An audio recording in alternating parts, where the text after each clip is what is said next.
Bonjour peuple congolais. Ça dépend RO bozali ko na ngai de konamino Christian Bola Biama mamba peuple mokonzi, peuple souverain, combattant, résistant, révolutionnaire, PNI. PNI et les politiciens non institutionnels. Bande ko na ngai toye awa pona koloba makambo o etali mboka na biso donc bande ko na ngai ekomi occupé boye biango na ye biango toye biango ezala occupé yango na toye lelo pona ko parler. Banani bazali ko occuper mboka na biso. Batu bazali ko occuper mboka na biso ezali ba Rwandais. Est-ce que toyebi batu wana te toyebi bango? Qu'est-ce que nous faisons ou qu'est-ce que nous devrions faire pour que mboka na biso ezonga maboko na biso? Voilà le pine problème o ezali donc na maboko ya ba Congolais oyo lelo to komo kokota ba désordre ko bimisa ba fédéralisme inutilement. Donc c'est-à-dire mutayo ke lengi. Il vous parle du fédéralisme. Fédéralisme, donc, c'est-à-dire sans que à se poser des belles questions, sans qu'il y ait que fédéralisme, mais voilà, c'est mot générique, sans qu'il y ait que nakati, to décloisonner savoir scientifique ou politique, tout le monde a que fédéralisme, donc, ils ont une conditionnalité. Puisque Bazali a ou nakata diaspora, Bazali comme la Muscador, Bazali na Essengo, bayebi même ba village oya bangote ba kena même na village oya bangote so ba kena ba village oya bango mais ba fréquenter ba village mususu te ya Congo. Donc azali ko ba fédéralisme azali ko engager toute une ethnie, toute une tribu, puisque yazali muta tribu wana on dirait tribu ezali ya za propriétaire tribu. Donc bali ba exposer tout un peuple Congo, c'est un peuple donc azalaka donc peuple moko calme, azali peuple moko donc azali donc tranquille, azali peuple moko alobaka minité, mais non bali ba engager peuple Congo na ba désordre moko ezangatina. Donc bande ko na ngai to faire attention, ba terminologie to zali ko employer, il faut to étudier en malamu. Donc ezali terme générique. Il faut ko kota la carte ça décloisonnement et savoir politique. Beaucoup de angle sociologique, beaucoup de résultats. Beaucoup de angle juridique, beaucoup de résultats. Bande konangé ezali facilité. Fédéralisme, ezali forme de l'État. Unitarisme, ezali forme de l'État. Et fédéralisme, État donc État composé. Donc na quatre tu bo fungoli, confédération ezali, fédération ezali. Et puis État unitaire. Ezali ba yoka na ba sola yango, ba sola yango na libanda awate, ba sola yango tant ba vandi. Si vous avez un tel projet, gardez-le. Que boya boneti et comme les problèmes, comme les on dirait les termes, on dirait nzete le nyala ndenge ba yemba donc on a ba Suède. On dirait le comme sika ba tuba lo ba yango alors que donc et l'Obama déjà, il y a la conditionnalité. Alors que peuple o essayer de exposer, au lieu de exposer donc c'est-à-dire ethnie Congo, peuple Congo, on doit exposer donc le peuple donc c'est-à-dire Tutsi, Hutu, bazalaka na Congo te. Batoué ba côté comme abeleti na ba Congo. Et voilà notre acharnement. Travail na biso za contre Batouana. Batoué futo benga na bango. Ba ko bonga batu na ba Congo, ba ko bonga batu na Kinshasa, ba ko bonga batu na ba Wenze Sekri. Na ba 98 ba tina ba guerre na bango tina ba 2000 etc. Baza ezali donc archivé même dans rapport mapping. Voilà Batouana o esengé neto traquer bango. Baye ko tia trouble ba boyi batu na makobola na tingi. Tilelo baso pour ma batu na ba Beni na ba Butembo, Ituri etc. Voilà notre travail. Ba comme ko teka ba mabele ba village ba tuna Équateur. Ba comme ko teka ba village ba tuna ba Congo. Chef coutumier, ba chef coutumier ba ko teka ba mabele da ba Congo ba Équateur. Ba toana ndi futo traquer bango. Bazali complice complaisant donc ya ba tout power. Voilà ba ndeko na ngai. Donc, il faut signer du temps, il faut temporer ça là, il faut couper ce temps et puis ça rabiso mailler les mingi, il faut que tala makambu, il faut qu'on dise ma exigence y a temps. Il faut qu'on dise ma exigence y a temps. Donc il faut créer de belles idées, de bons concepts pour en parler au public, au grand public, alors que nous avons un vrai problème, mboka ezali occupé. Mboka na biso ezali occupé. Mboka na biso bandeko na ngai ezali occupé, occupation ya bani lelote. Occupation ya bani kala. yango tokotiela bino loyembo monene ya la zaïroise oyo esangisa biso nyonso tu oyo ezali na kati ya état unitaire. Donc aspect positif donc c'est-à-dire ya Zaïre yango oyo la zaïroise muta salaki banzembo oyo soki yo yebaka te ya yebaka kuna te okuna yebaka te ezali ba père boka na lutumba. Donc bazali batu ya ba Congo, bazali ba congolais, bazali ba sango tokotiela bino batu pe basalaki la zaïroise bango pe kaka tokotiela bino yango bongo tokosola sima.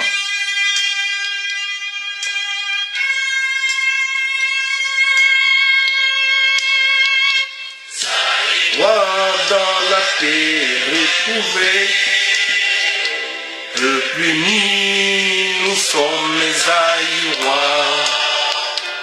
En avant, fier et plein de dignité, peuple grand, peuple libre à jamais. Tricolore, enflammez-nous du feu sacré, pour bâtir notre pays toujours plus beau, autour d'un fleuve majesté, autour d'un fleuve majesté. Tricolore, l'idéal qui nous relie aux aïeux, à nos enfants, et justice. C'est travail, et justice, c'est travail.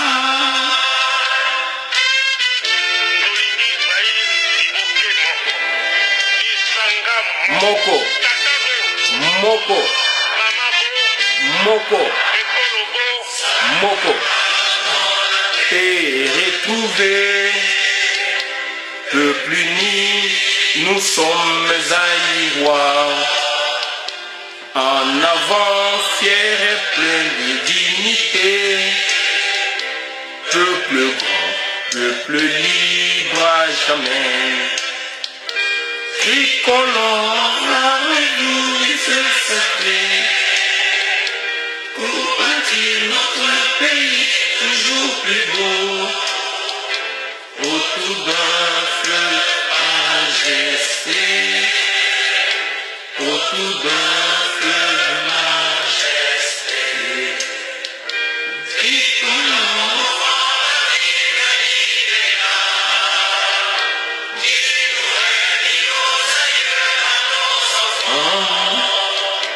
et justice, c'est travail, et justice, c'est travail.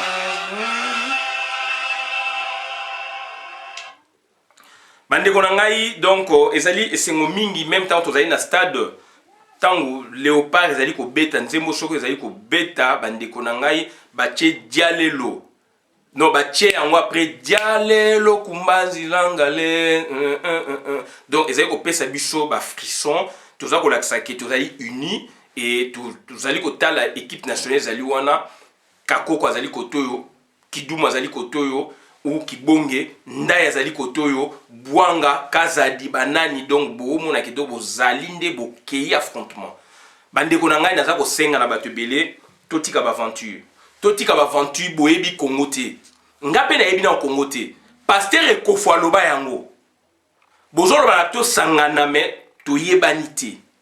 Donc ça c'est le travail maintenant ya l'état travail donc ya ba gouvernant oleka ba bebi sa mbongo na ba buzoba ya ko yiba ba mbongo ya l'état. Il faut passer à un projet oyo et qu'on relève des défis à développement par rapport à la mondialisation, puisque la mondialisation est comme un enjeu politique.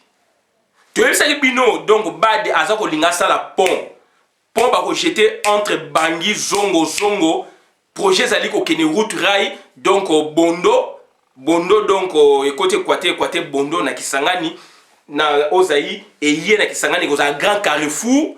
Route le kokende donc Kampala et Kei donc ça dit Uganda donc les autres tiba Dar es Salaam et Moussou c'est Kei donc tiba Tanzanie etc. Il y a des projets mais il faut mboke za la calme. Projet boyoka ki bad lisusu et c'est pesa mbongo.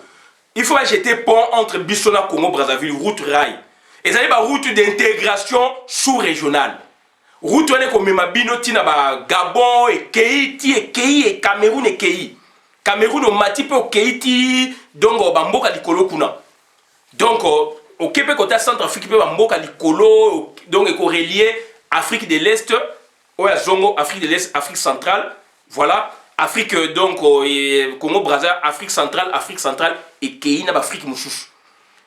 Pasteur Ekofo, David Ekofo, Motoma Yele, professeur des universités, le loi azali na États-Unis d'Amérique. Aloba yango polele.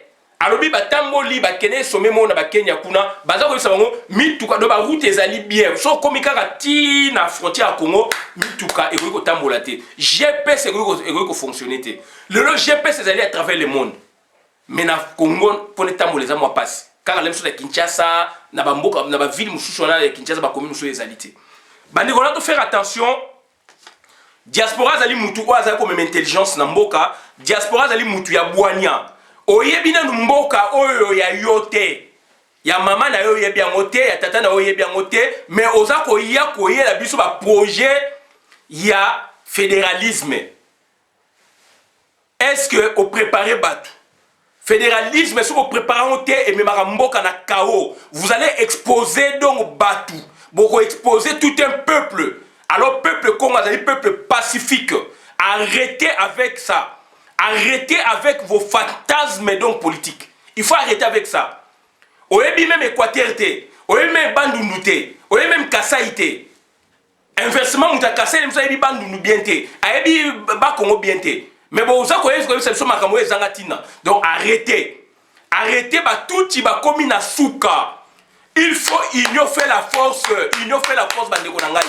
Ignorer la force, il faut bouter ba comme na souka. Les signes du temps sont là. Il faut bien lire, il faut bien faire la politique, la lecture politique du moment. Ba bengango actualité vie internationale. Il faut se poser des belles questions. Ba eleme zali toza ko mona yango. Ba toi ba comme na souka bazali coincé. Et non, na moment oyo bozo yela biso ba nini na yebisaki bino ba yebisaki ngana bata aner na sa vidéo le 5 mars. Tant to sali makamba fali bas koti réunion na Kingakati Kigali gangi Kingakati akoti ba tu réunion i politique kanambe alobi faut ba panza combat na sala vidéo ezali. Il faut pas penser à combat, donc bakotinda bandeko na biso de l'intérieur bakendaki Congo, bakoya pour na basangana ba penser biso soit na kati na biso il y a des infiltrés na sa vidéo na zonga sango dernièrement. Bakoya pour na ba penser bino bakoya bino ba thématique ya ko penser combat. Troisièmement, soit soki bangote bakozame mindele. Pour convaincre bino soit maire Yamboka Moroboye, je ne sais pas si c'est qui, médiateur Moroboye interculturel, je ne sais pas, pour asangisa bino ba congolais dans le but yako panza bino. Bande konanga ina yebisaka bino vidéo ezali le 5 mars. Donc oyo to ça lelo to za la thématique principale occupation. Il faut to bunda to bengana occupation. Bozo ko yela thématique ya fédéralisme. Bande konanga ça ne cadre pas. Et qu'on passe à côté. Et qu'on passe à côté. Et ça dit souhait nabino. Tous ça qu'on respecte souhait nabino. Mais qu'on passe té. Et c'est là où est-ce que vous avez bolingo ya Congo. Pour na boy na mesurer bolingo na ngai ya Congo na ya yo na ya ye na ye. Mutu na ebine na ozo bindela Congo. To tuni est-ce que vous avez bolingo ya Congo.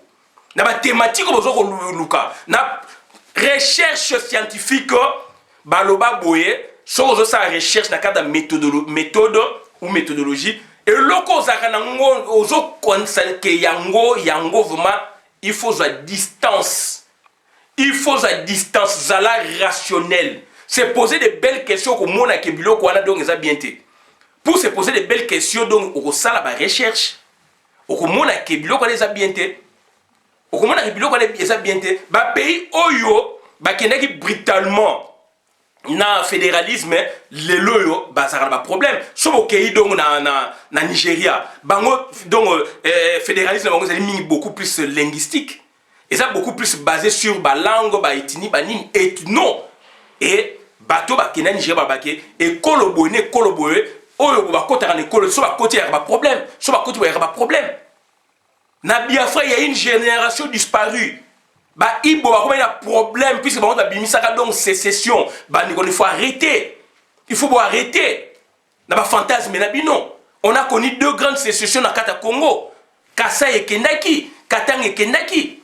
Puisque quand vous parlez du fédéralisme, donc dans votre donc, fort intérieur, dans votre fort personnel, donc ça dit vous parlez d'autre chose.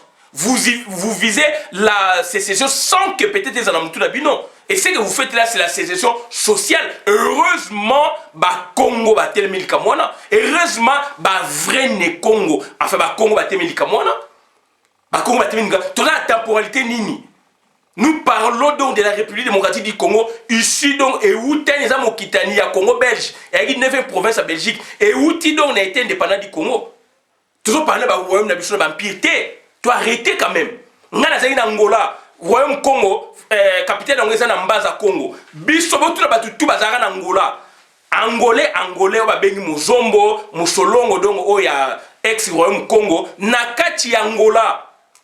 Bashungura balinga bango te bashungura basimilaka bango na biso ba congolais babenga biso ba zaïres to sibisaka même so na kati Angola mais arrêtez quand même bo voyager mingi te oyebi maka mingi te ngbo loba eza droit na bino boloba mais il faut voyager il faut vivre je dis bien ex royaume Congo capitaine nango ya na San Salvador actuellement mbanza Congo na kenda nzela wana na yebi yango jangade etc.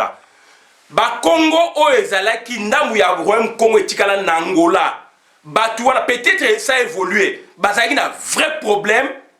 Tant biso zaye kuna na Angola, ba Zaïres ba Shungura, ba peuple mo ba benga ba Shungura. Ba mumuila ba mukubala etc ba Shungura. Balinga ba tamangala te, balinga ba zombo te, balinga ba solongo te, balinga biso ba zaïwa te, ba benga biso tout Zaïres. Et c'est la réalité de vivre en Angola. Si on va massacrer les Zaïres, Bissona Bango, tous le même sort. Il faut arrêter. Pour arrêter, pour vivre dans le thé. Pour donc profondeur, il y a Congo thé. Nga ikutu kivu na ebi angote. Bandu nuville na koma ya ngona nte. Kasa ine na komi angote. Na ebi matadi, na ebi boma, na ebi bo. Mais na roya te la sa zardé na ba terminologie mo na la sango. Puisque na a besoin de pouvoir, na a besoin de arrêter. Etni moko te ezali ya mutu, etni ezali ya Congo. To conjuguer befort, ba Rwanda ba komi na suka toko benga na bango, na lobaka yango 4e république.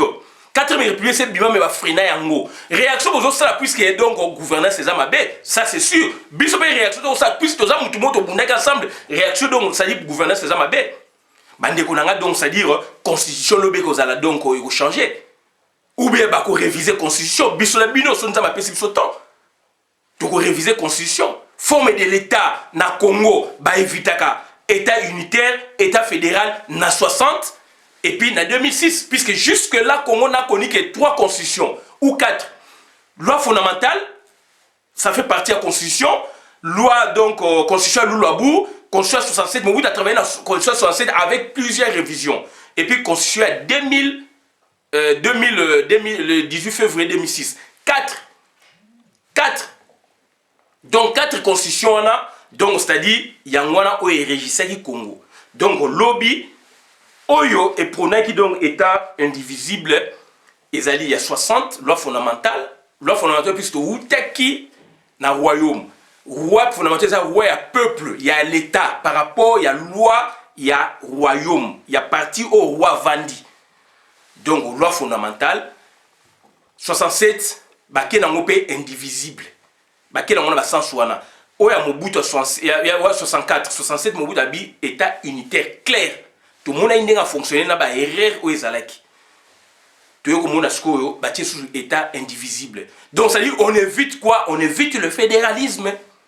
On évite quoi? On évite parfois l'unitarisme.